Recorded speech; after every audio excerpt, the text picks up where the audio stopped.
এমন কি বদলে গেল গত 10-20 বছরে যে ডায়াবেটিসের এন্ট্রিটা 40 থেকে 20-তে এসে নামলো এবং আমরা এত অসুস্থ হয়ে পড়ছি দ্রুত। একটা হচ্ছে যে আমাদের খাবারের স্টাইলটা খুব র্যাপিডলি চেঞ্জ হয়ে গেছে।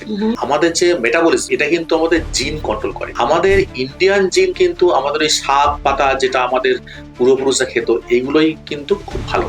আমরা যদি হঠাৎ করে আমেরিকান খাবার খেতে শুরু করি, যেমন এই বার্গার পিজা, এগুলো কিন্তু আমাদের মেটাবলিজমে কন্ট্রোল করে। ফলে কি হয় যে বডি ফ্যাটটা বেড়ে যাচ্ছে এবং আমাদের মাসেল মাসটা কমে যাচ্ছে। ফলে আর আমরা অনেক সময় এক্সারসাইজ করছিলাম, এখন ওই ওয়ার্ক ফ্রম হোম হয়ে গিয়ে বা কাজের প্রেশার বেড়ে গিয়ে স্ট্রেস বেড়ে গিয়ে টাইম নেই, এবং এই আমাদের যে বাচ্চারা এখন মানে পড়াশোনা নিয়ে এত ব্যস্ত, অনেক স্কুলে তো খেলার মাঠই নেই বা ফিজিক্যাল ট্রেনিং এর উপর জোর দেওয়া হয় না। এর জন্য কি হচ্ছে, চাইল্ডহুড থেকেই ওবেসিটি বাড়ছে, এবং ওবেসিটি বাড়ছে বলেই কিন্তু ডায়াবেটিস, ব্লাড প্রেশার, হার্টের রোগ সব বাড়ছে।